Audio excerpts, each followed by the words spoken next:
podcast starts. Hello, everybody, and welcome to And Now the Podcast Starts. I am TD Velasquez, but you can call me Dan, and this is my wonderful co-host, Kirsty Warrow. Hello. And we have two other splendid co-hosts who sadly can't join us for this live recording right now, but you will be hearing their voices in pre-recorded segments later in this episode. They are the marvellous Stella Gaynor and the joyous Howard Whittock.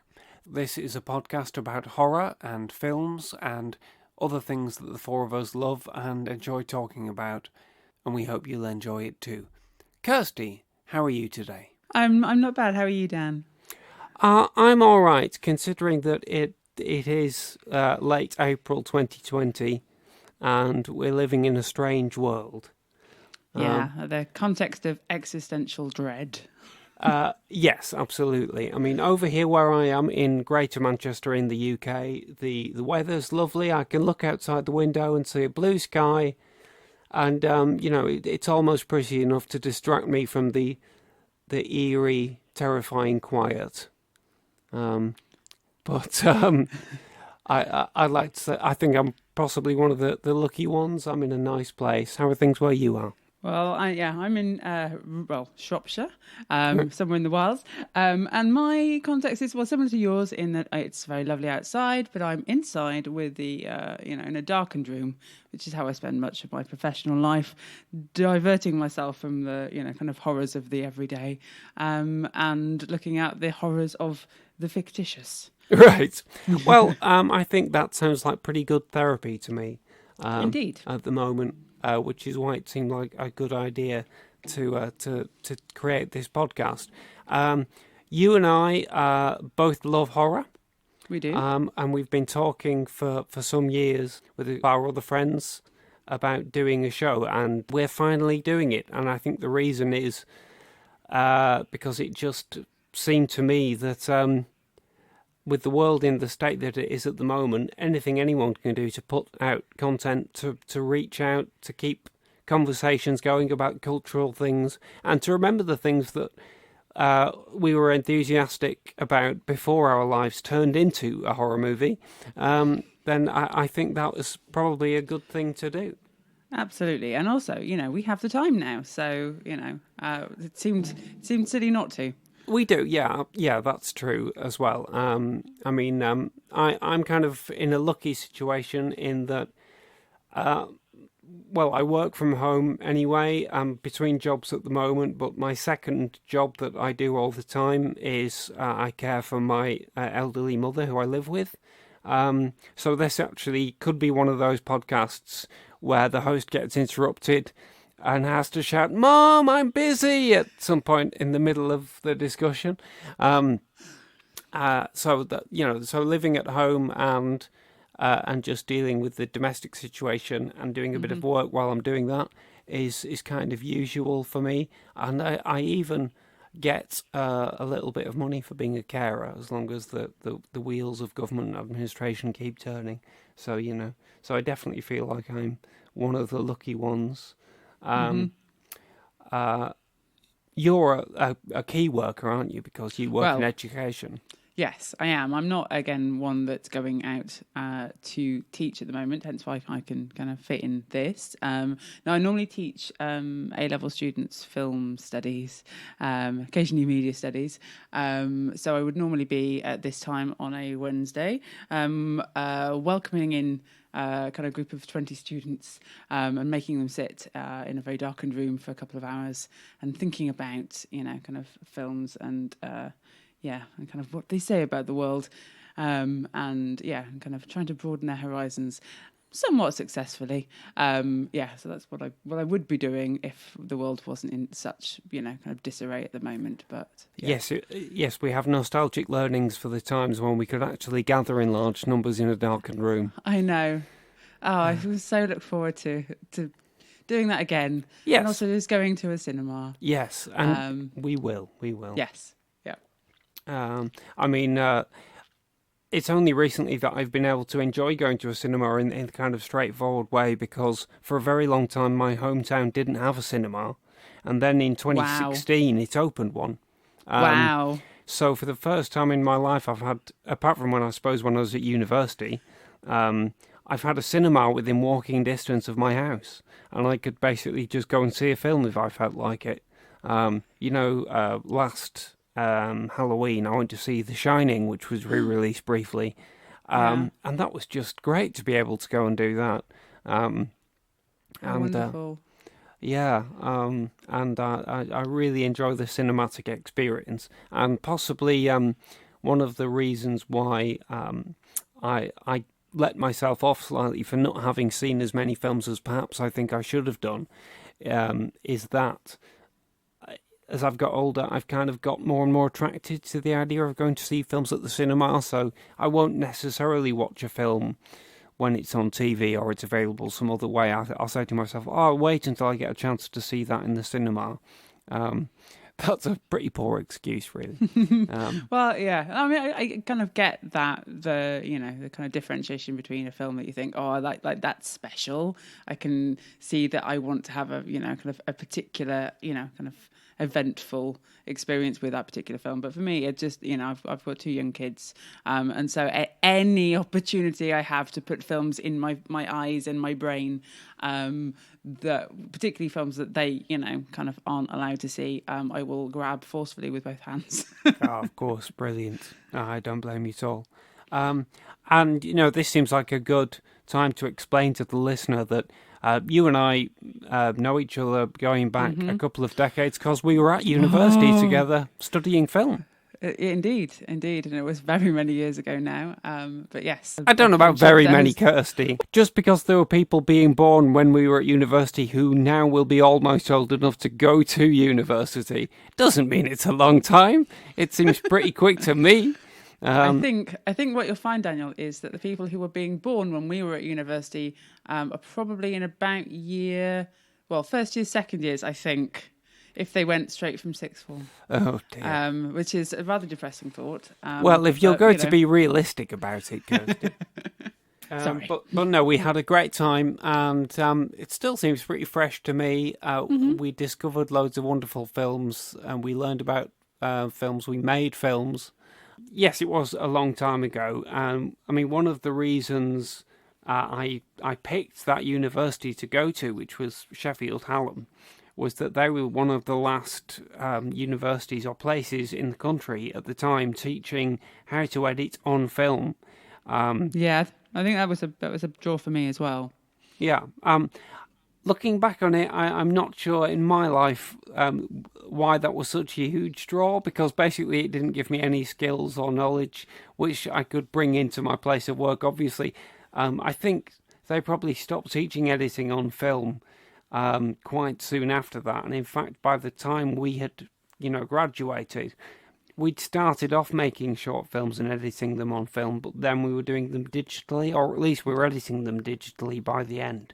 So you could kind of see how time was changing. But have you found that you've been able to use that knowledge that we gained there in your teaching, for instance? Yes, only in as far as sort of, kind of telling students, like tales of old, in, the transition of film production from photochemical to digital. And I, we talk interestingly about the kind of where a lot of the language around film comes from, like, cutting. Is sure. That's because you would actually cut, and I, explained to them that, kind of editing bays and the big Steinbeck machines, and kind of recalling the days where you and I were, sat at one of these big old, kind of behemoth things with actual kind of razor blades and bits of glue and tape and hanging things up, and I think they just look at me and just go, "What is she talking about?" It's so far out of their kind of experience. It's incredible. It's like imagining Stone Age technology, really. But having that kind of knowledge and insight, I found that as a film fan, it made me appreciate the films that I liked, or even didn't like, much more. Yeah, absolutely. Because I think even at the time, though, it was a kind of sense that it was already kind of outdated. And I remember, I think somebody saying, "Oh, well, do you know Wim Wenders still cuts his films on Steinbeck?" Right. As if that was like, oh, okay, it's like special. But yeah, it's it's gone, isn't it? But I remember falling out with Final Cut Pro on PCs, which was just terrible. Right. That's when I learned I'm not an editor at all. Is that what we used then? I remember it kind of being there, but I think maybe I didn't use it. I'm more kind of familiar with Adobe Premiere. That's what I've stuck with. And also Avid I've used sometimes, which is kind of industry standard editing software, which they didn't teach us about at university. So when I discovered it, it was an emotionally shattering moment. Oh my God, I don't understand this at all. I know nothing. I paid all this money. Yeah, but no, I mean, I think that the value of it is that if you are a film fan with an interest, or you want to appreciate the history of film,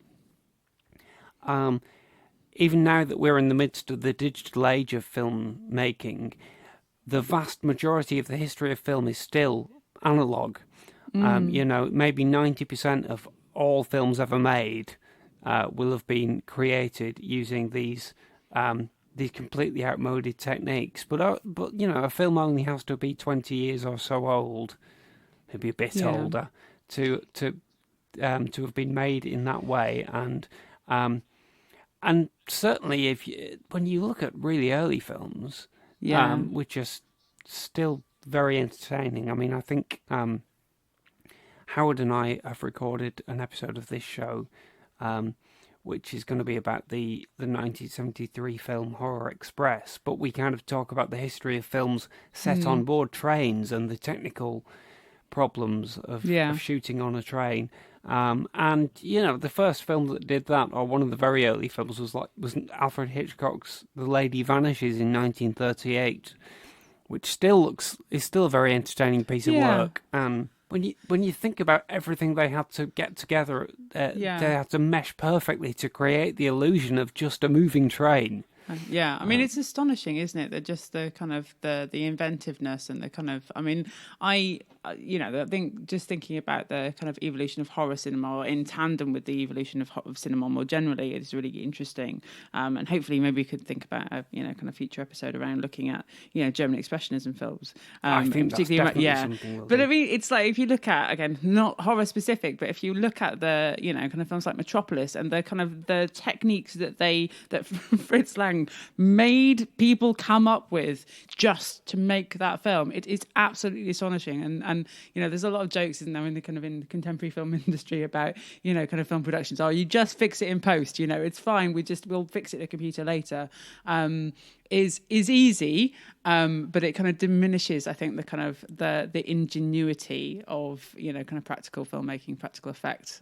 No, me too. I mean, not to dismiss the hard work and the incredible skill that goes into the people who have to digitally fix movies. Yes. But I feel like it's to their benefit as well that more practical methods of filmmaking are known about and furthered and continue to be used, because it's not fair to the digital artists to give them more and more stuff to do when you can use other techniques to create certain effects and certain elements of your films. No, I was just thinking about the way in which but I think particularly with horror, that the VFX elements, they're not as important, in that as a viewer, I find I'm more likely to be kind of unnerved, unsettled, and scared by looking at kind of cinematic frames and kind of events in the kind of worlds of the films, where like there's a sense of, oh, that's a practical effect, or it's kind of they've shot it in such a way that you create that moment in your head, rather than kind of VFX led stuff, which is all very beautiful, and obviously we'll talk about beauty and horror at some point in the future, but it doesn't I find I don't get as kind of scared by it. I prefer the kind of visceral, kind of physical sense that the kind of actors are inhabiting a real world and sort of looking at kind of real creatures.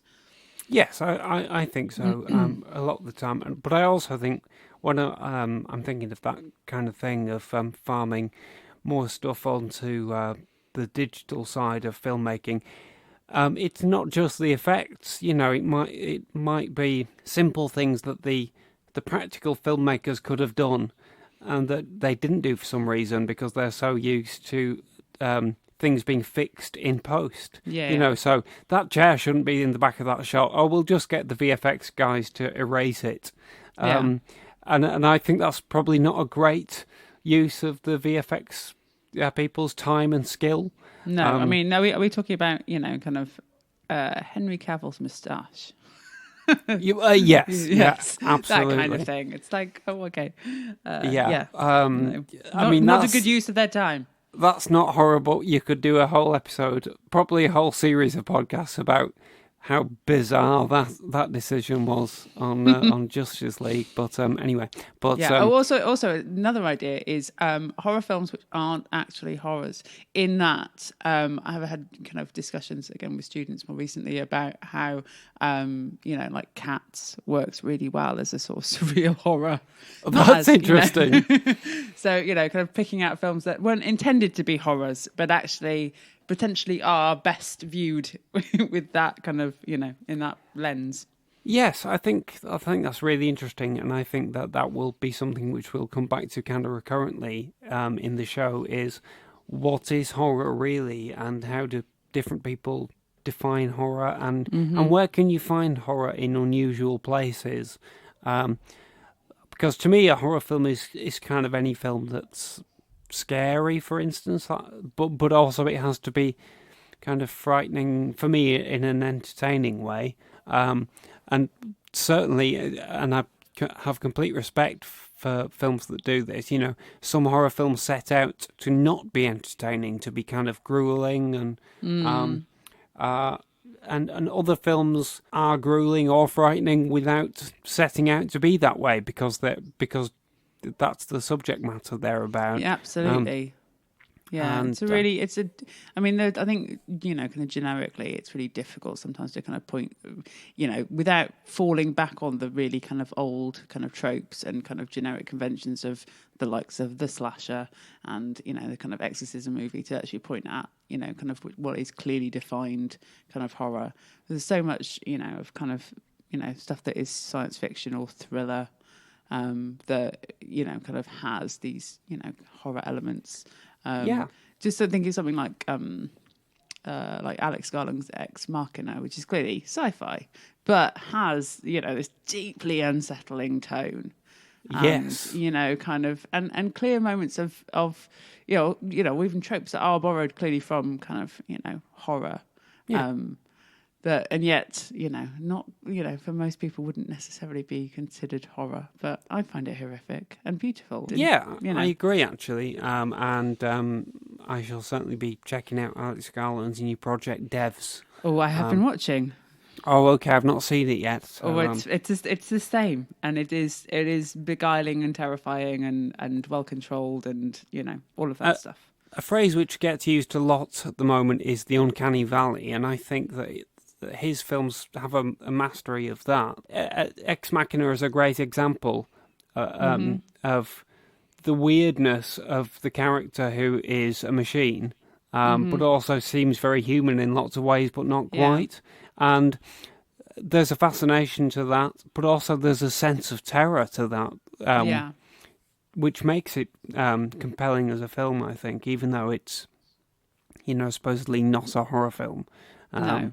So I'd agree that lots of films kind of touch over into these different areas. I think a lot of children's films are scary. Yeah. So, I think we'll probably go in that direction. That would be good.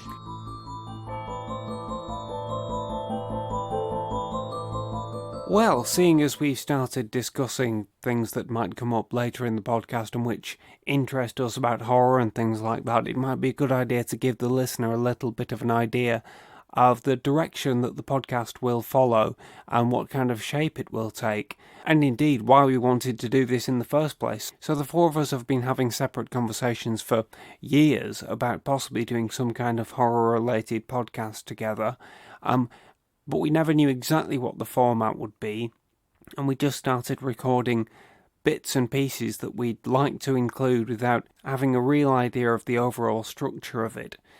So we've got a lot of pre-recorded material, but we didn't know exactly how we wanted to release it. We weren't sure what the format would be, but actually the format was always there. The format is the four of us, Kirsty, myself, Stella and Howard, and our particular interests and specialisms. So that's what we're going to follow. We're going to see where they intertwine and enmesh, and hopefully they'll develop quite an interesting show, and you'll get to know us and get to know horror with us and start to think about horror in the way that we do, maybe, or perhaps we'll start to think about it in the way that our listeners do if you get involved and send us messages and feedback. We'd really be interested to turn this into a conversation.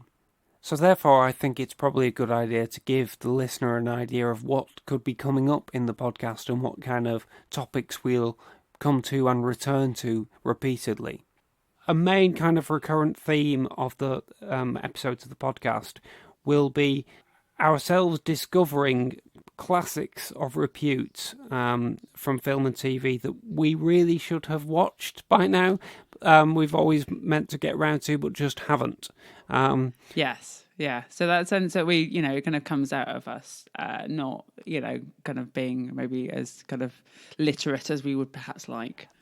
Yes, absolutely. I mean, using the opportunity to fill in a gap in our knowledge, but also, it could be something which could be kind of comforting to the listener. If the listener is, say, a film student, they're aware that there are certain films that they've not discovered. Well, they'll find out that we've not discovered them either, and maybe it would be useful to kind of hear a first-timer's perspective on it, because they're just so used to people who've already seen it kind of giving them withering looks. Yes. So that will be something that will come up repeatedly. Films that several of us have not yet seen, we'll kind of form special episodes around the discussion of. I mean, an example that comes to me straight away of a movie that I've meant to watch for a long time but never quite got round to is Dario Argento's Suspiria, which I think I intended to watch when it was on TV at Christmas in about 2001, but for some reason didn't, and I've never scratched that itch, even though I've seen several other Argento films. I mean, I think for me with Suspiria, it was, there was a kind of point in my life, again, university, the video library that we had access to, that it belongs to this kind of it was phase wonderful, of watching films. Yeah, but it belongs to this phase of watching films where I just watch so much stuff that it's, many films that I know I have seen, but yet I do not remember. And I think the kind of the recent remake, which is compelling in its own way. I think that it'd be really interesting to kind of think about those two and the very different kind of aesthetics of both of them. That'd be really interesting. Yeah, that'd be great. I haven't seen the remake. I'd rather see the original first. So that will be something that I look forward to exploring. Something else that will just come up repeatedly will just be the reviews or retrospectives of films that we are familiar with, that we just like to talk about for whatever reason. Because we love them. Yes, it will come from a place of enthusiasm, because something I've come to believe is that there actually isn't enough enthusiasm in the world, and you should always do what you can to grab and celebrate as much as possible. So we'll talk about movies that we love. Also, there might not be movies that we all love. There might be a bit of discussion and debate about them, and that will be fun too. That will be kind of bringing new perspectives to films and TV and things that we are really familiar with, and also using the academic eyes that we've gained over the years to kind of look at old favourites in new ways. So I mean, last year or the year before last, Howard and I and a bunch of other kind of special guests recorded reviews of every single Halloween film, which is so many films. Too many, one might say. Perhaps. And not all favourites of mine, but some of them are. We did those, and a couple of them went onto YouTube, but most of them didn't, so we'll put them out on this feed, and we'll also add the YouTube ones to the feed as well, so that listeners can get the whole series, and hopefully that'll be quite an interesting journey in the sense that we cover a whole series of movies, and you can hear our kind of changing attitudes to them as you go. And if the listener, would choose to watch the films at the same time, maybe they'd empathise with some of our reactions. And and other films will come up that we want to revisit as we go through. And another kind of recurring theme that we'll come back to is that of female directors of horror films. So you and I, Kirsty, already recorded an episode talking about 4 directors in particular. We did. Will come up. We'll release that in a few weeks' time, and I'm sure that we'll come back and explore other female directors, because I think we both feel that that's an area of the genre and of filmmaking in general which doesn't get talked about enough, and I'm hoping as well that you will have a vast knowledge of that area, certainly in comparison to me, so you will help me to discover films and filmmakers that I didn't know about. You already did that in the first episode we recorded, where you invited me to watch Anna Biller's The Love Witch. You're welcome. I'm very grateful, and thank you. That was a wonderful film to discover and to talk about. So it's lovely. I just so much affection for that film. Just the way that it looks, and it's just sort of general tone of not caring about quite a lot of things. Yes. It's wonderful. I love the spirit of it. I love making a film that's ostensibly set in maybe the late 60s, but blatantly has modern cars in it, and they've just gone, yeah, that doesn't matter. Because low budget, they could have blown their budget getting some period cars, but they just thought, no, there's other more important things to spend our small amount of money on, so they did, and I appreciate that attitude, and the creativity of everything that goes into that film, the design. Anyway, you and I have an extended discussion about that movie on another episode, so that's something the listener can look forward to. And then I think, as we just kind of hinted in our discussion about the nature of horror and how you can find horror in different kinds of movies, we're just going to have kind of random episodes come up, which just are about things which seem like a good idea at the time. They could be about events that happen, like Stella and I went to the Grimmfest festival, the annual Manchester Horror Film Festival last year, and we'll do an episode about what we saw there, and you'll hear a preview of that in a moment. But also just, if we decide that there's a non-horror film that maybe should be thought of as a horror film or something, or a comedy that's also a horror or whatever, there's all kinds of... Yeah, I think our definition is really broad, isn't it, when it comes to kind of horror adjacent. Yes, absolutely. That's a really good way of saying it. So, and I do think that there's a lot of films that I love because they frighten me, because that's what I'm into. But these aren't necessarily always horror films. No. I know that Howard, our co-presenter Howard, is a huge fan of the thriller genre as well, so I think that he might have some interesting examples there, because I think that's a very blurry line. Basically, I think thrillers are horror films without gore, essentially, most of the time. I've often explained when we kind of talking about horror or kind of genre more broadly to kind of students. Often talk about particularly psychological thriller as essentially just being horror for grown-ups.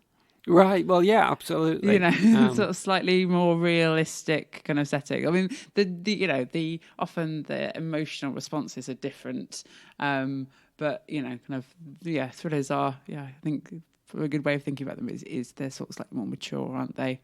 They're more grounded in reality. Yes. Yeah. But some of them are anyway. Yes. Not all, the good ones. The good ones.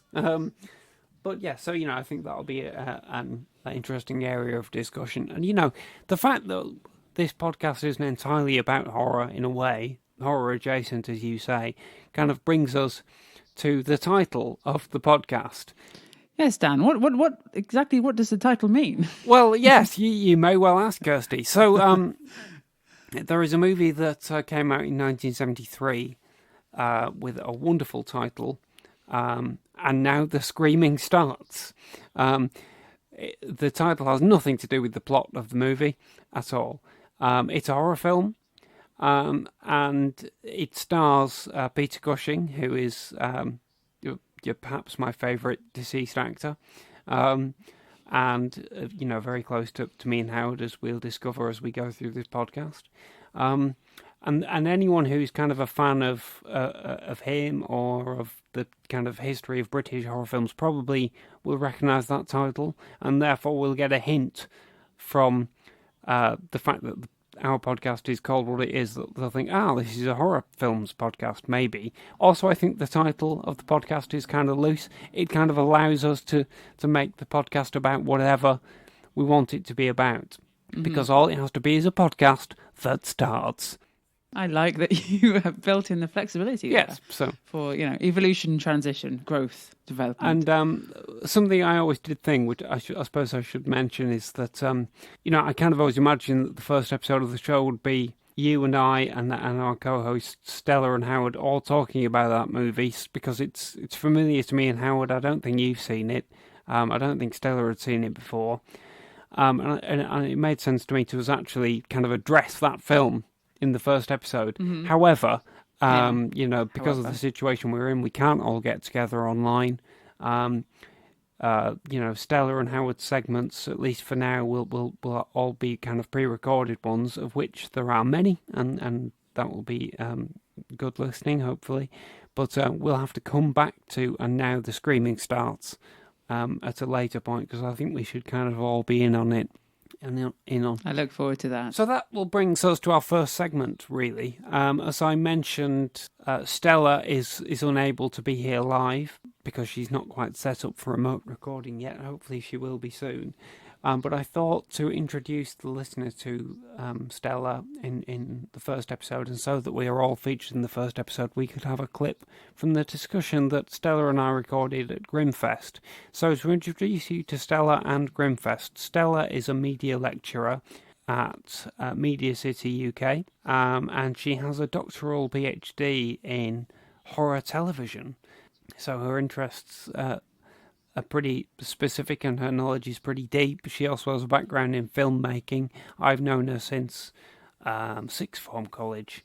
For the last couple of years, Stella and I have always gone to Grimmfest together because we don't live too far away from each other. Grimmfest is Manchester's annual festival of genre filmmaking. It's 4 days long. Every day has a selection of feature films and also a short spell of short films for every day, and it's a somewhat grueling event. You've got to be prepared. You basically go there, and from 10 a.m. till about 1 a.m. the next day, you just watch films. They just fire films at you. There's not really a lunch break or any time to stop. There's a couple of opportunities to go for a pee. That's about it, really. You kind of have to prepare yourself. But it is fun. We've enjoyed both of the times we've been to it. And we recorded a discussion a couple of months ago about the films we saw at the 2019 festival. That was a number of feature films, which we'll discuss in a later episode of the podcast. But we also particularly, I think we saw 9 short films, and we just talked about what were our favourites and what we found most impactful.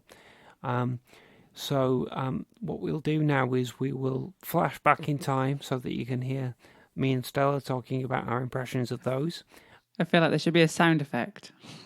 Yes. I'm not going to do the sound effect, but I feel like there should be one. Yeah, and we'll do that when we come back. Kirsty and I will still be here, and I will give the listener a little more information about where they can find the short films that were discussed. So see you in a short time, folks.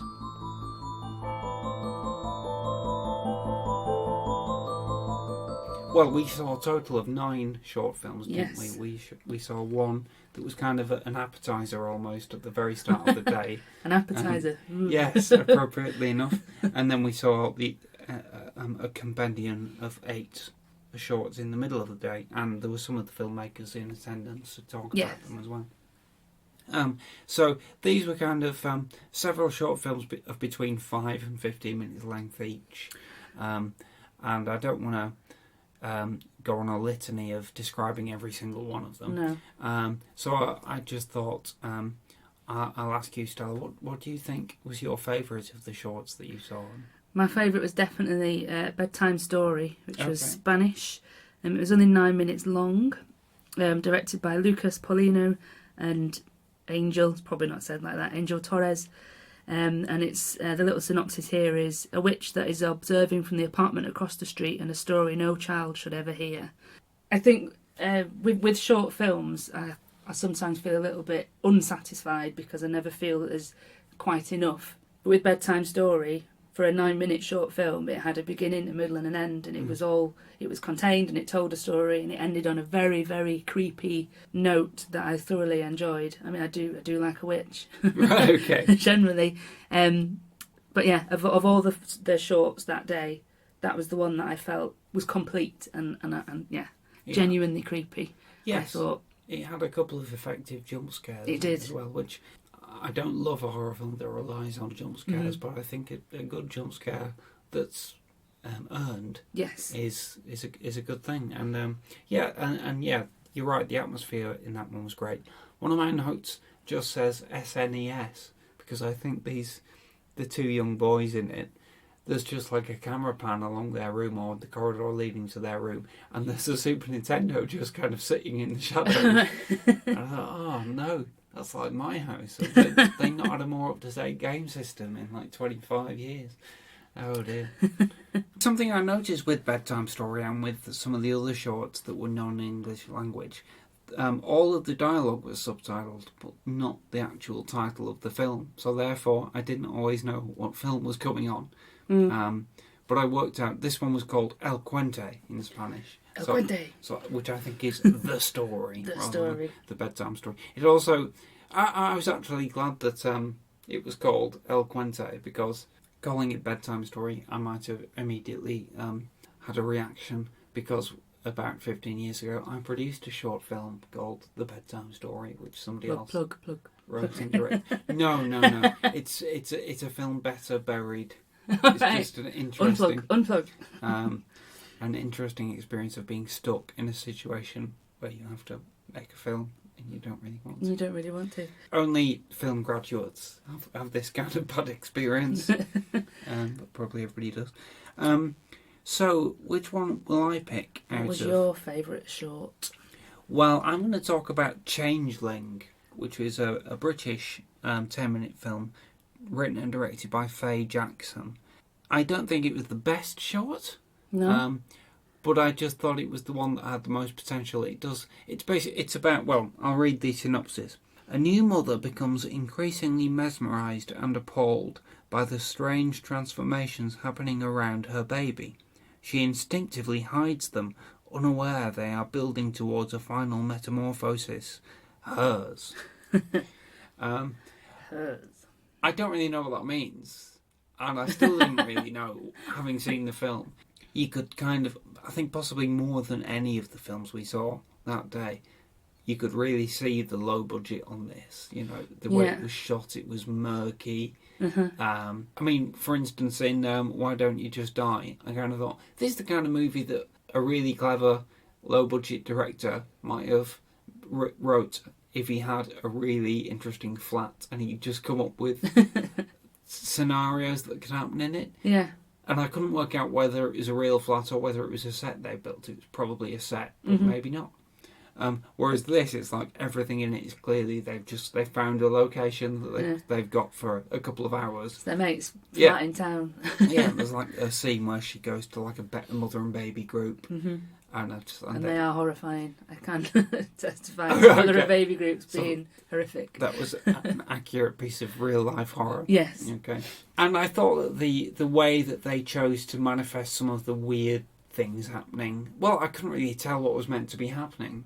The first thing that happens is she finds what I choose to describe only as weird shit in her baby's nappy. This and it's like a bad nappy. And it's is there a good nappy? Well, yeah, exactly. I mean, that's the thing. Is like this probably doesn't make the point as much as the director wants, because any audience would react with disgust at that. It doesn't really add much that it's like moving around slightly. And it reminded me a bit of kind of low-budget horror movies like Larry Cohen's The Stuff, where you just have goo and there's something in the goo kind of making it move a bit. Someone's got a straw. Yeah, it's just like, oh dear, I wouldn't like to be that job. Goo fluffer. Yeah, and then and this kind of weird material seems to keep appearing in strange places, and at one point there's a rat in her apartment or her flat or her house, but the rat is kind of eaten by the goo. I think that's what was meant to happen. Yeah, there was the fetus as well that she found. That white thing. Oh, yeah, was a fetus. Yeah, I wasn't really sure what that was, and I kind of thought, is that something that is like the remains of the rat? Because the rat gets sucked in, and then this fetus appears. It looks like an early week fetus, right? And the way I read the film, from my point of view as female and mother, is that it was a description of postnatal, not necessarily depression, but postnatal. What the fuck is going on? Because your body's changing again, everything's weird, and some postnatal depression does tip over into mental breaks, and women, thinking that their babies are evil and stuff. This happens, and it's sad when it does. But I think seeing the baby as monstrous and seeing her body as monstrous, and here it's talking about a final metamorphosis. You are going through a process of metamorphosis through pregnancy and giving birth, and then the after stages when you're just a milk machine. So I just sort of read it as a tale of, this is how crazy it, just the craziness of being a new mum, and all the body stuff that goes with it, and then the body horror that goes with it, because it's messy. yeah, and it's body transformations and all that. Yeah, I mean, I think that's the way it's meant to be read, and I think the actress playing the mother, and it was very good. It doesn't give her name here. And I think that the final moment in which... And I'm going to spoil this, because in a way there's no point talking about a short film and not entirely spoiling it. But I'll keep it vague. When that transformation does happen, and there's a weird emergence from the goo... From the goo. I thought it was quite well done. Yep. And I mainly left it feeling like I want to see more of that. I think you could make a feature film out of this idea of... I mean, and recently Alice Lowe did make the movie Prevenge. Yeah, which is a really good example of it both exploring themes of motherhood through horror, and also just being a really inventive use of a low budget. Yeah. Because basically she was offered the money to write and direct a movie, and she's like, well, I'm pregnant. I wasn't planning to do anything for a few months.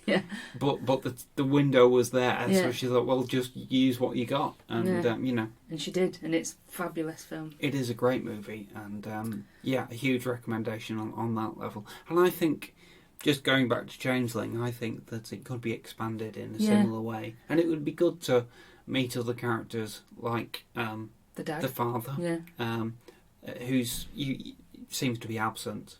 Yes, we do see him once. Yeah, I think that's right. He kind of appears in the background, and then buggers off again. Yeah, as happens. What you said about Changeling feeling like it could be a full-length movie, I think that's what I felt with Bedtime Story as well.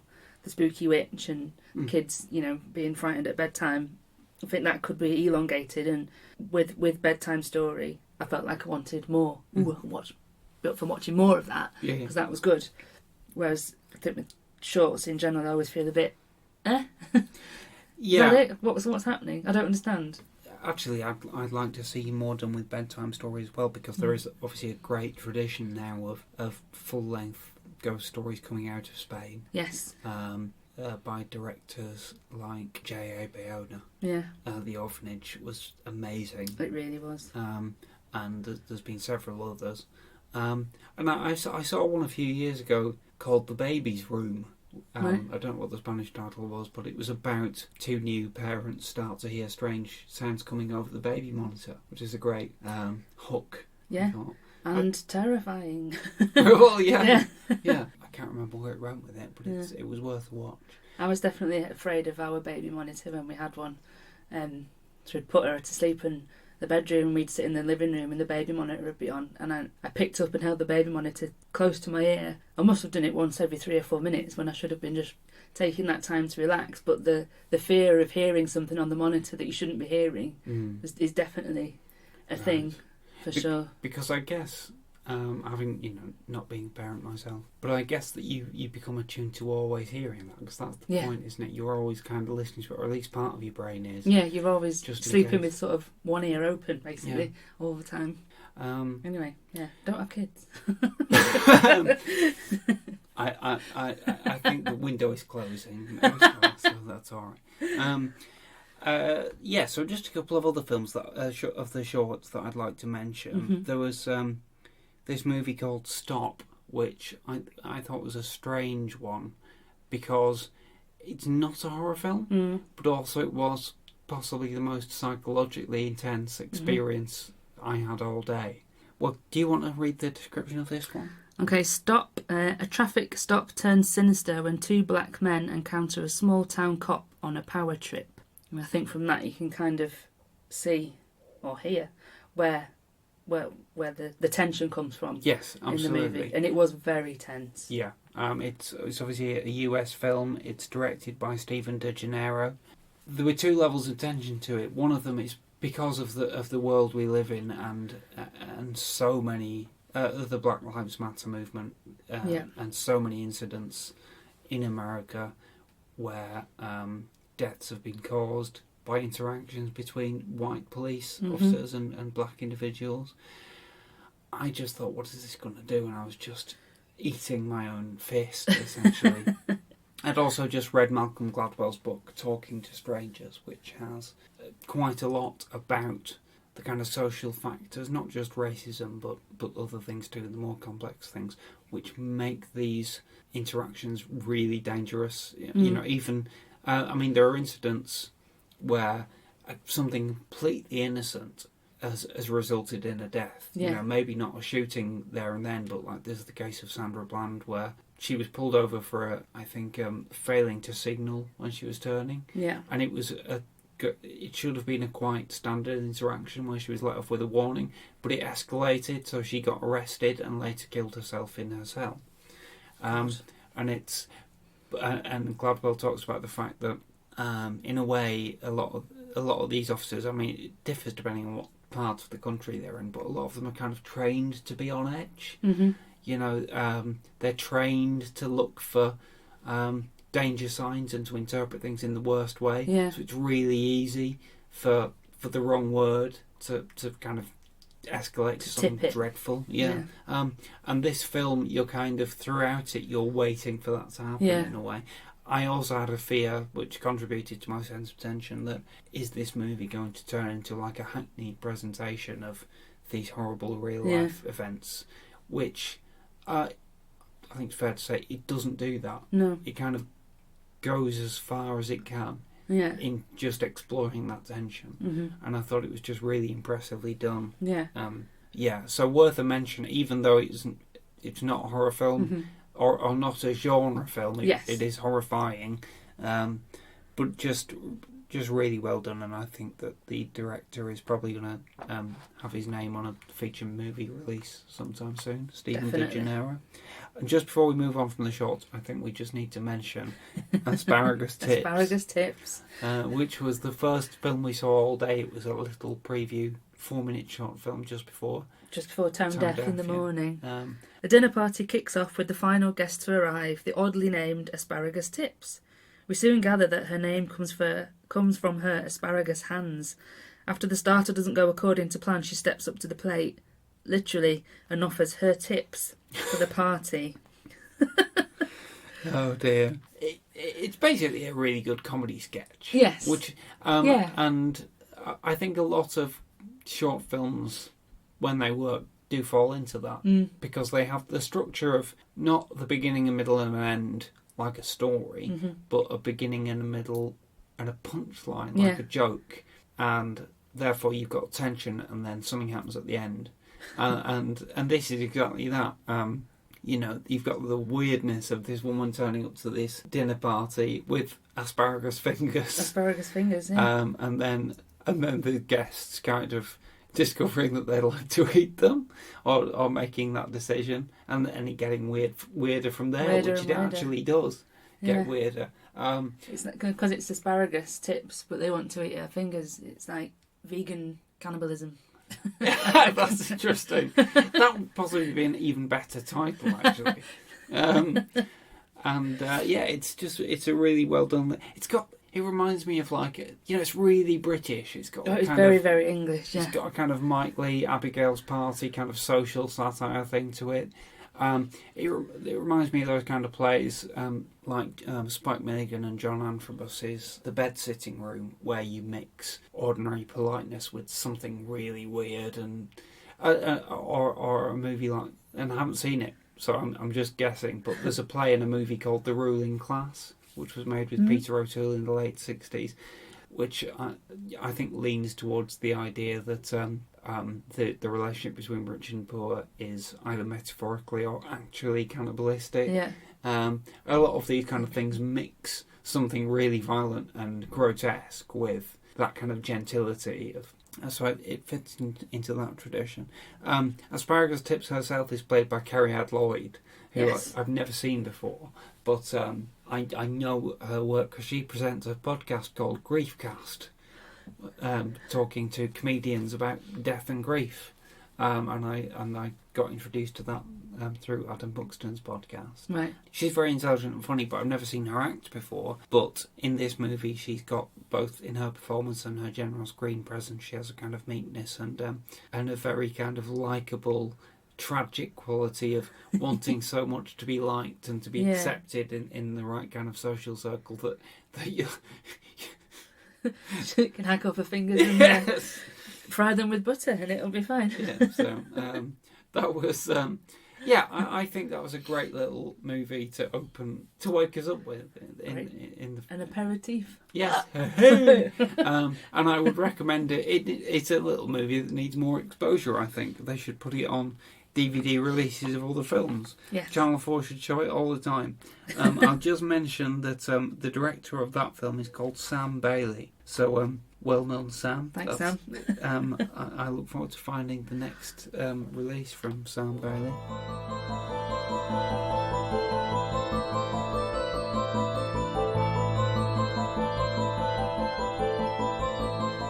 Welcome back, folks. Welcome back to the present day, or the present day at least of when we're recording now, which is April 2020. So I hope you enjoyed the discussion there with Stella and myself about the short films we saw at Grimmfest. Now, Grimmfest, like any kind of live or communal entertainment event, is going through a bit of trouble at the moment. They're not sure if their upcoming events will go ahead later this year. They don't just do a festival in October, they also do screenings kind of regularly, almost monthly throughout the year. And it's very uncertain which of them are actually going to happen. Not any of the ones that were due very soon, clearly. But thinking about that and trying to find a way to continue to put out content, Grimmfest have launched Grimmfest TV, which you can access either through their website, grimmfest.com, or through their YouTube channel, Grimmfest TV. And on that platform, they're going to be uploading a lot of short films that they've showcased and feature films from their recent festivals. And if you go to that location, I'll put links in the show notes on our website for this, you can see two of the short films that Stella and I discussed. You can see Stop and you can see Bedtime Story. Go there, subscribe, see what they've got, and also if you like what Grimmfest do, then you can support them by going to their website and donating, which is obviously going to be very helpful at the moment because, like any kind of live entertainment promoters, they're not making any money at the moment. So I think it's worth thinking about ways in which we can support them, because they're a great support to, new and emerging filmmakers, not just in Britain but from around the world. Lots of good, new, bright talents get their new films shown at festivals like Grimmfest for the first time, and hopefully will go on from there to do something extraordinary that really breaks through. So, and to get an idea of the particular films, the feature films that we saw that we think might break through, well, if you listen to Stella and I's feature films discussion, which will be in an upcoming episode of the show. Horror shorts in particular are great kind of ground for young filmmakers to kind of explore their craft for not a huge amount of money and attract attention. And with that in mind, I want to do a little bit of a kind of a plug for an ex-student of mine. Oh, go ahead, by all means. So Rob has just, I think yesterday actually, posted a film on Twitter that he's made in lockdown with this kind of very contemporary Zoom format. So if you can find him on Twitter, that's DIR Rob Savage is his Twitter handle, and the film he put up yesterday has already got like 88,000 views, which is amazing. Oh, wow, and it made me jump. So well done, Rob. But he's also been making moving into television over the last few years, but he's kind of made horror shorts, and there are a couple that obviously I'm slightly biased, I think they're all amazing. But two that I'm really fond of was he made one in 2017 with Alice Lowe, who of course we talked about, or future listeners will hear in a future episode. Dan and I discuss her horror film Prevenge.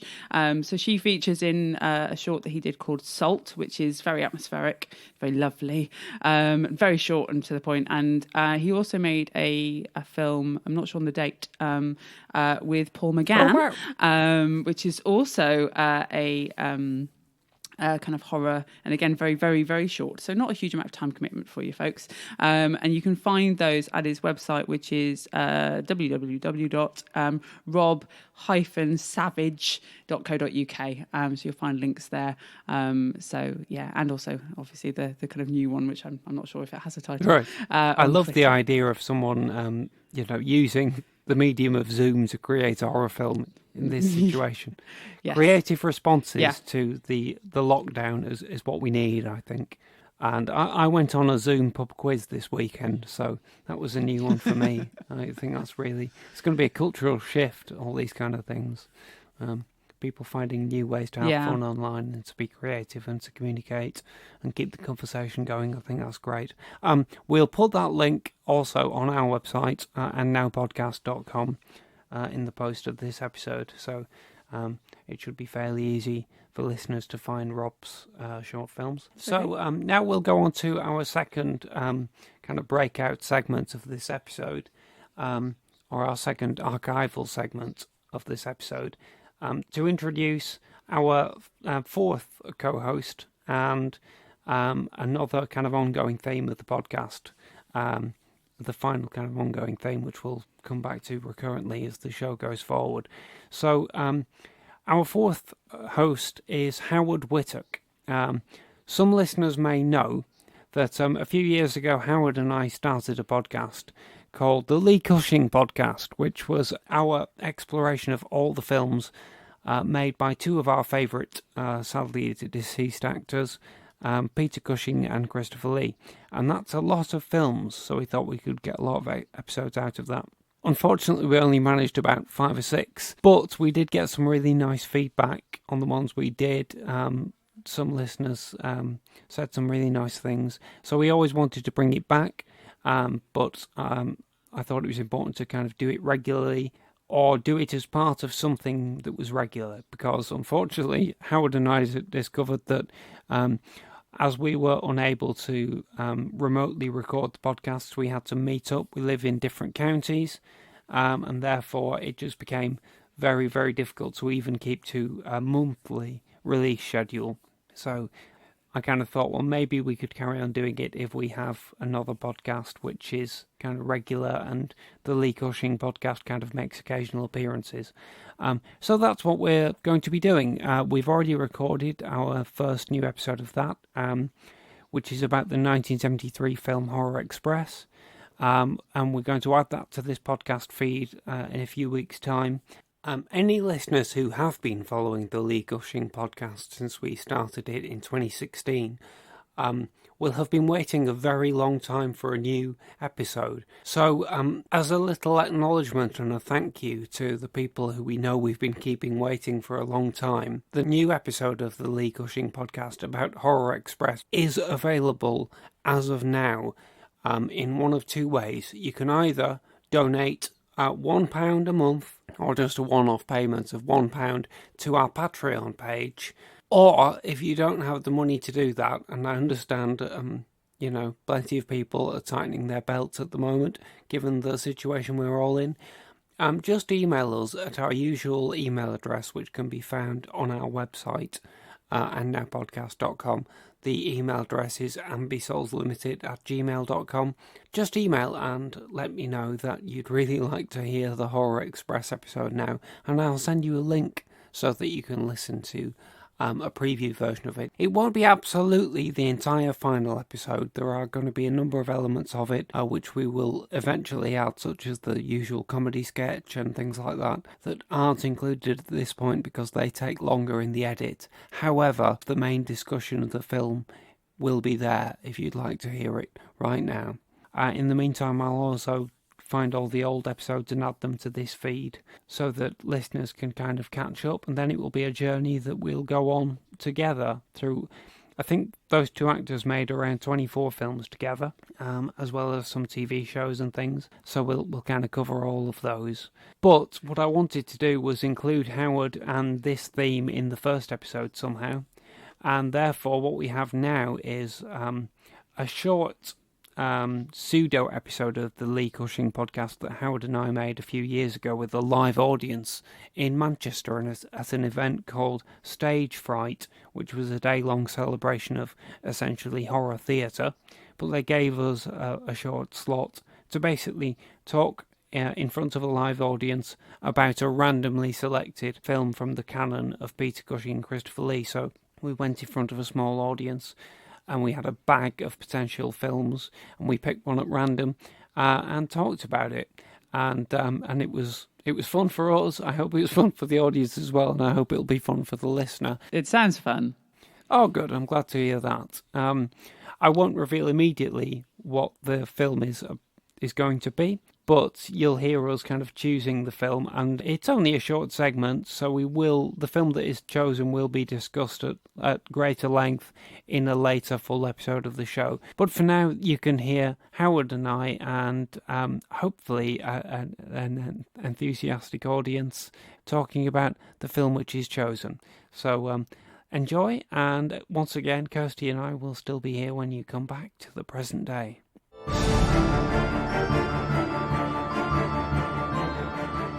So, does anybody want to be a volunteer and rummage in the bag of death for us? I don't mind. Okay. Can you hold that? Yes, certainly. Dracula AD 1972. Right. That's the one we wanted to hear! Right! Okay. So, dig the music, kids! What is that song they sing? Dracula? There's the song by the Stone Ground as well. Stone Ground? Oh my god. Anybody in this room seen Dracula AD 1972? Yes. I knew you would, Yes. Mr. Dennis. So, how would you sum up Dracula AD 72 in one word? Diseased. Very good. Okay, so does anybody know what this movie is? I'm assuming about halfway. Absolutely. Well, yes, in 1958, Hammer Films produced Dracula, starring Christopher Lee as Dracula and Peter Cushing as Van Helsing. It was very, very successful, and it led to a whole series of sequels of varying quality. By 72, I think they'd made 5 or 6 of them, yes. And they were starting to not have much impact at the box office. They started to make them very, very violent, very, very full of nudity to try and attract new audiences, but that wasn't really working. But then there was an American movie that came out called Count Yorga Vampire, or The Loves of Count Yorga Vampire, as its alternative title. And that was just like a low-budget movie about a vampire skulking around Los Angeles.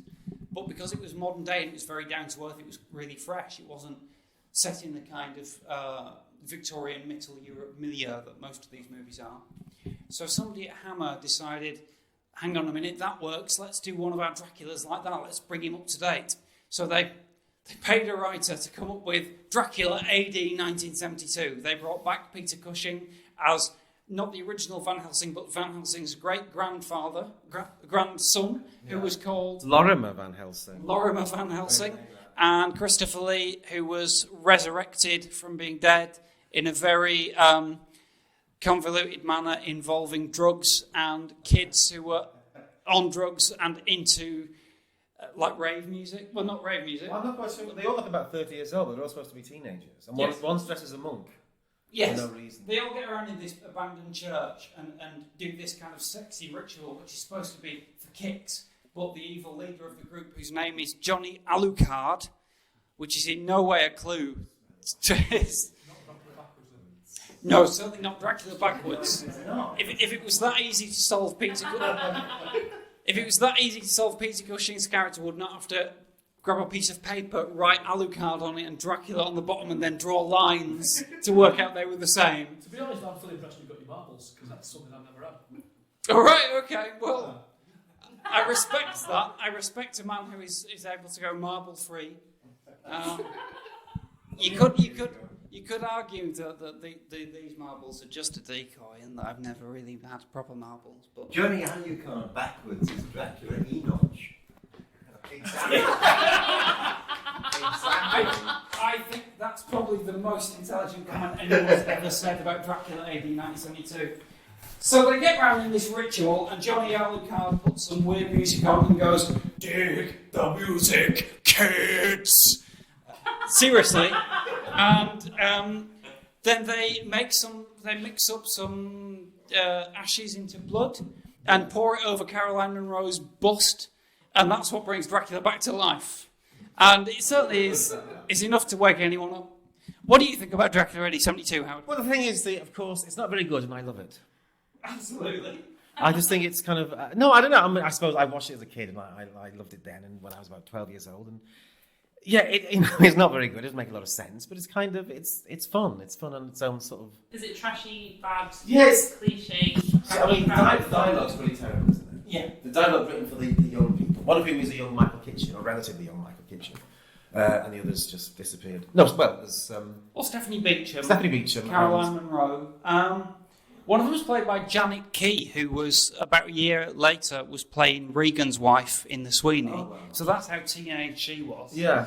They've all... Yeah. They all look about 30 years old. But, they've all got that terrible dialogue to say, like... But did you not watch it as an adult after being... Oh, yeah. And then think, actually, this is a little bit crap. Yeah, well, no, I thought it was a little bit crap, but I still not because of the nostalgia. Partly because of nostalgia, and partly because it's just kind of unapologetic and unpretentious. Yeah, it's obvious. It is what it is. Yeah. And if you like that sort of thing, and if you like those sort of films, then you've got to be kind of... I would imagine a lot of people watching it not liking it and thinking this is really awful, but... I would say you have to see it. It's one of those movies you have to see. It's just sort of got a wonderful desperation about it. It's beautifully made, actually. It's really nicely shot. There's a wonderful video on YouTube that you showed me where they've cut together all the shots of Van Helsing with like funky music on it and done it as if it was the title sequence for a 1970s cop show called The Van Helsing Mysteries. And it's just wicked. You just watch it and go, I wish this was a real thing. Yes, Cushing's really good. It's brilliant. The first scene is brilliant when having the fight on the stagecoach, which is set 100 years previously.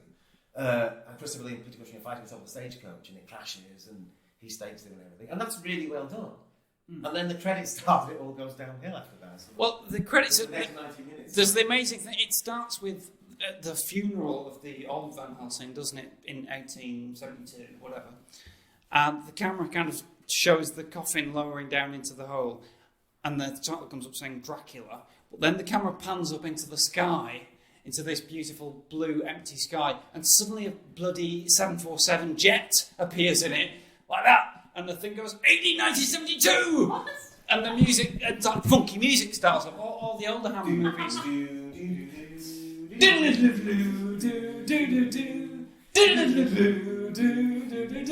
Yeah. I spent far too much of my life watching this film. At one point, the weird thing is that they made a sequel to this called The Satanic Rites of Dracula, which is only like made and set a year later. And I think that's actually really good. It's like they got the atmospheric way to do a modern vampire story. But Dracula AD 72, and I saw Stella and Howard first and thought, this is great, I must watch Dracula AD 72, and then I watched 72 and was like, eh? And weirdly, that happened again when I was at university. I was watching Stella and Howard Dracula one night with my housemates, and they had some friends around who I didn't know that well. But they all enjoyed the Stella and Howard Dracula, and it's like, have you got anything else like this? And I was like, oh, well, I've got Dracula AD 1972. So they went, okay, and we put that on. And it's like when there was like a chase scene in it with Van Helsing chasing after Dracula and like funky bluesy music playing, one of the guys just went, this music is just far too light-hearted. And I just thought, and it was like, it's not Hammer style music. Yeah. Sort of because all the early Hammer films are like the horror movies that kind of defined horror movie music. They're like really melodramatic. Dun! Like the actual theme tune to Dracula is based on the syllables Dracula. So it's like dun dun dun. And that's, I think the critic Matthew Sweet said it's music that screams as the audience screams, which I thought was a lovely phrase. Did you say that? But then Dracula AD 72, they just chucked that out. They kind of went, the kids aren't interested in that. We want pop music. We want to sell albums, bluesy, whatever. But it just doesn't work. But it's wonderful. But do you laugh at it as well, though? Do you think it's funny, or do you actually? You mean it's the funny by accident? I mean, like, is it funny? Yeah, definitely. Because it's silly. Yeah, absolutely. That's why I say you've got to watch it, because every now and then. I mean, it starts off with after the kind of title sequence and the action in the past with Dracula and Van Helsing. There's a whole sequence which is some hippie kids crash an upper class party, and a rock band that they bring with them starts playing music, and all the upper class rich people are at the side of the room going, "This is dreadful," but the kids are like in the middle of the room going, "You're so square," and it's just, it's like, it's terrible. It doesn't advance the plot. And one of these kids is Van Helsing's granddaughter, played by latter-day soap opera star Stephanie Beacham. So that's kind of the link into the plot. It's not a great movie. There's a band that it's called Stone Ground, though. It's called Alligator Man. That song's called Alligator Man. Right. I remember that. You have to watch it just for that. For that music. I seem to remember the honky tonk pianist. There's like there's about 68 people in the band, and they've all got different kinds of hair. Yeah, it's one of the. It's totally dated. It was dated at the time, but it's also so 70s. It's so late 60s in a way. I would say you've got to see it. Yeah, I mean, the problem is that film, like a lot of Dracula films, is that Dracula's not in it very much. No. They bring him back to the present day, but he never goes out to church. Never actually does anything in modern day. Yeah, he just stands there and like points at people. But the thing is, Christopher Lee hated the script. He hated the script, and he hated all the scripts of these films. He was quite a big star by this point. And apparently Hammer he'd always go, right, I'm not doing any more now. No more Draculas. And then, because that's what he spoke like. Yeah. Genuinely, it's almost uncanny. But Hammer would then go, oh, sorry, Chris. Because they spoke like that as well. They go, oh, sorry, Chris, we've already pre-sold it to the Americans. And they've given us the money. We've got to make the film. And if you quit the film now, we'll have to cancel the deal and everybody will lose their jobs. So we'd go, all right then, but don't make me say anything. Christopher Lee ever turn anything down? Yes. Yes. Carry on, Dick. Right. That's a shame. No. He turned down Halloween. They approached him to be the Donald Pleasance character in Halloween. And Peter Cushing. Yeah, and apparently. Donald Pleasance. Yeah, apparently when Christopher Lee saw the film, he did actually say, I wish I'd done that, it's a brilliant film. But on the other hand, unlike, Donald Pleasance made a career for the next 20 years of appearing in Halloween sequels, I don't think Christopher Lee would have done that. I think you'd make a good vampire. That's what I mean. You know what I mean? No, he's got that similar sort of thing about him, that. Dead. Undead charisma. For those people who can't see, she was slapping my leg. Weird sound effect there. Yeah, they might not know what's going on there. That's a bit weird. Wasn't an attempt to revive me. No comment. So, welcome back, folks. Welcome back for the present day. That was the Lee Cushing podcast discussing Dracula AD 1972, which, believe it or not, was made in the year 1972. Now, Kirsty and I are here just to round up this episode, the first episode of And Now the Podcast Starts, give you an idea of what's coming next, and I think make some recommendations of things that you can hopefully watch quite easily, because at the moment with the lockdown we all need things to distract us that are accessible, and luckily one thing that humanity in the 20th century and the 21st has got quite good at is using technology to disseminate entertainment. So that's what we're all depending on right now. And I think it'd be good to kind of pick a few recommendations of interesting films that are available at home. Kirsty, I think you had some ideas. Yeah. So what's interesting, actually, I think before we're kind of I go to what I've kind of looked at this morning, is that I don't know about you, Dan, but in the first sort of couple of weeks of this lockdown, I didn't want to watch horror. Just right, well, yes, I wanted to watch comedy, light, fun stuff, distracting. And then as sort of time has gone on, I've gone, actually, no, I'm kind of, reconciled to our current situation. And I'm now kind of in the mood for things that are a little bit darker, a little bit more kind of interesting. So I'm not going to recommend anything that I've obviously not seen yet. But I was just having a look through. I'm lucky enough to be both an Amazon and a Netflix subscriber. Other streaming services are available, of course. But just kind of looking at the things that Netflix is recommending for me based on my viewing preferences. Films I've already seen, I might add. A couple that strike me on Netflix. Netflix currently is hosting Guillermo del Toro's gothic romance horror Crimson Peak, which I loved, just because it's just so operatic and so the colours are so vivid, and yeah. So if you're kind of in the kind of mood for kind of ghostly, kind of frivolous kind of horror experience, I would recommend that one.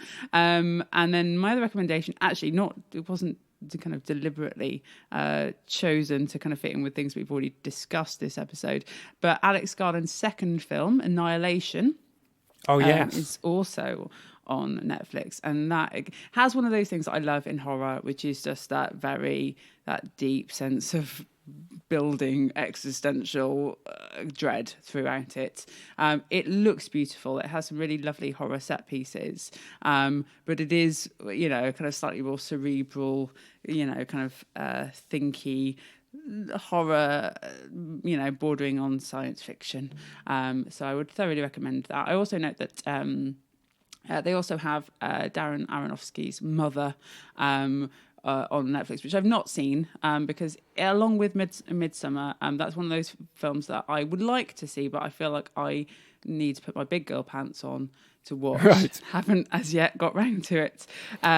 So those are on Netflix. Netflix also has, this is just my personal kind of thing, if you've not seen Hannibal is on Netflix, TV series. Yes. Kind of reimagining. And this has been one of my of recent years, my horror loves.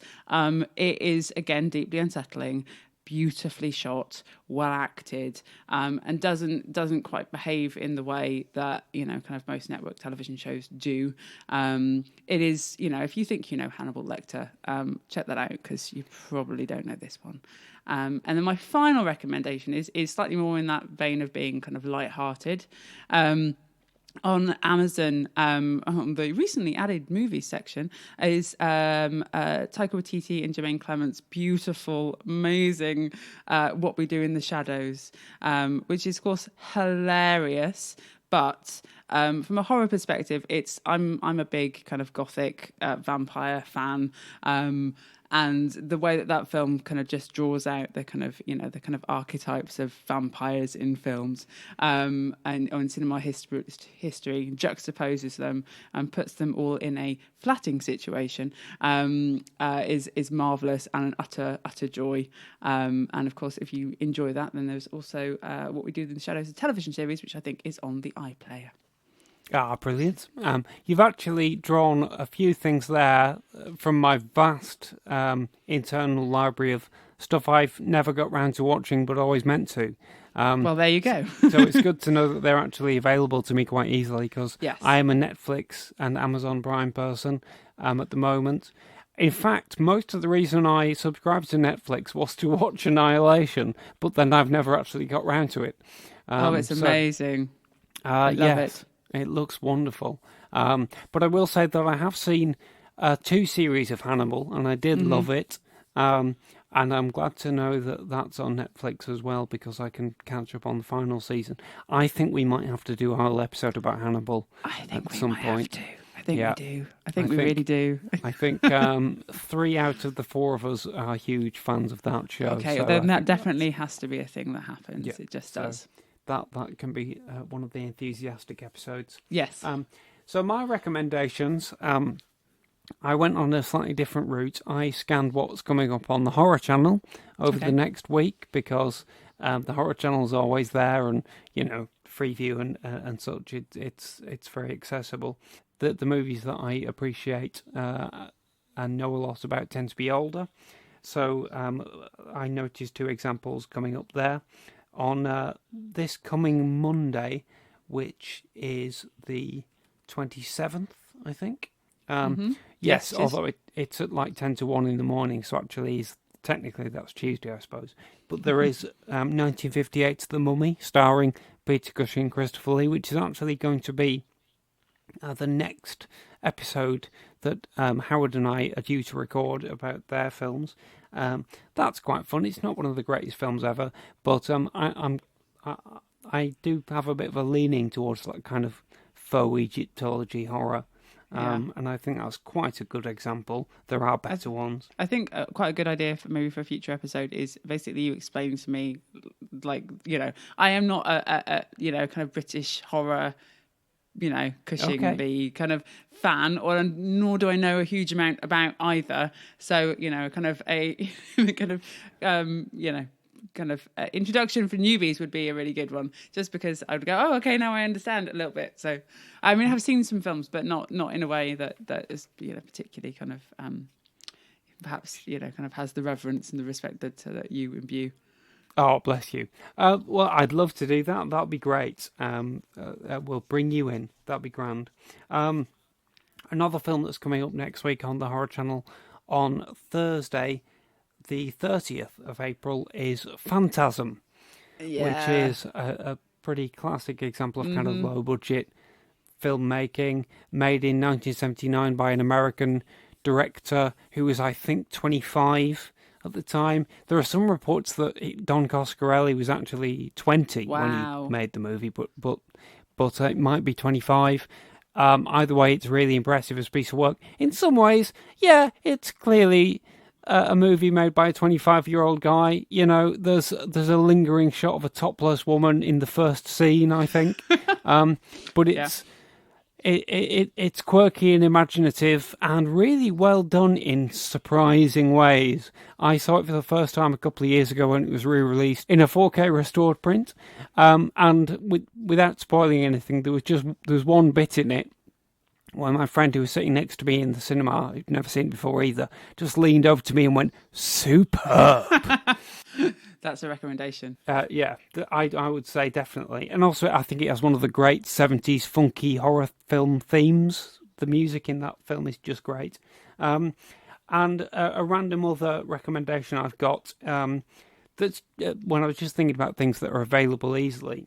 There's a Hammer film from 1974, which is quite obscure, called Captain Kronos Vampire Hunter.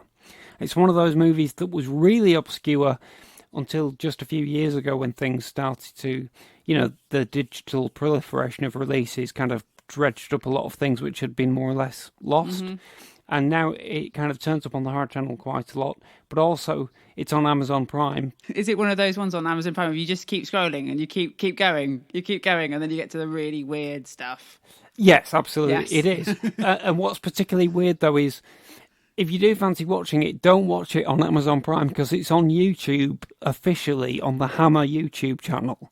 Excellent. And it's actually a much better print of the film than the one that's on Amazon Prime. And it's a fun romp of a kind of 19th century vampire hunter in some kind of unspecified Middle Europe, I think. It's got a cool cast of like horror character actors in the background, but the main guy is played by an actor called Horst Janssen, who I think was mainly cast for his biceps. If the movie had been made 10 years later, it would have been Arnie. Right. Or kind of Dolph Lundgren type. Yes, absolutely. Yeah. But he's quite an engaging hero. It's a fun, good-looking movie. It's got fun music. It moves at a pace. So those are my recommendations. So I think that's our first episode done, Kirsty. Wow. Yeah, we've finally got here. So next week... I feel accomplished. Yeah, absolutely. Now it begins. We can continue to have fun. It literally does begin now, Dan. It does. And just kind of linking to what you said about you at first you didn't feel like watching horror in the lockdown, but then you did. I think it's important to keep the enthusiasm for things that we used to love going, even in this new world, because if we lose the things we used to love, then we kind of lose ourselves, and we don't want to. That's quite emotional and existential kind of final.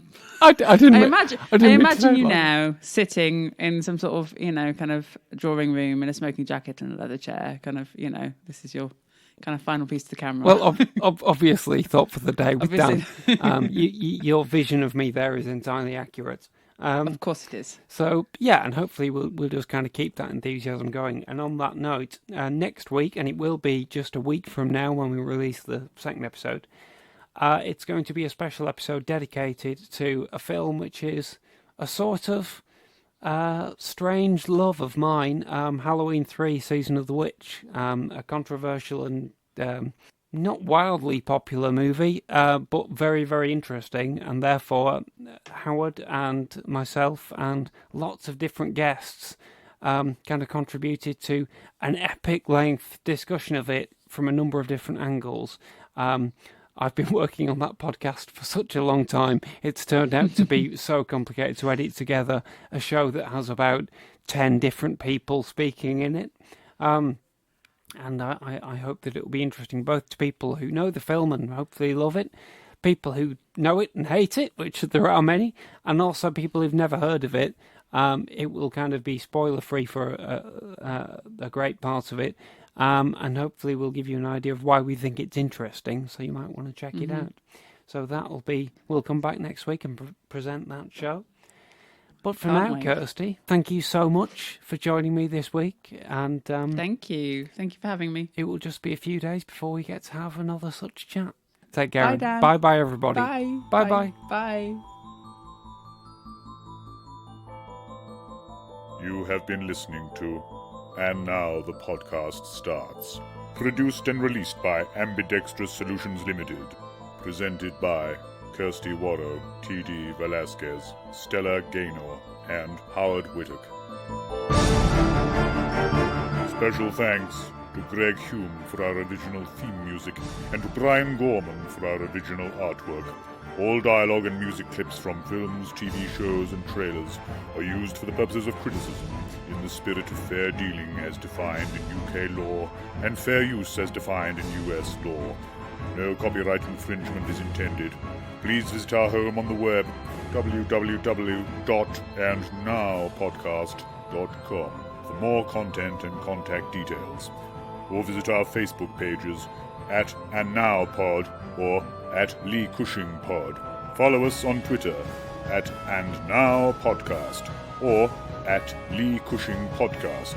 If you'd like to donate to us, please visit patreon.com/AndNowPodcast.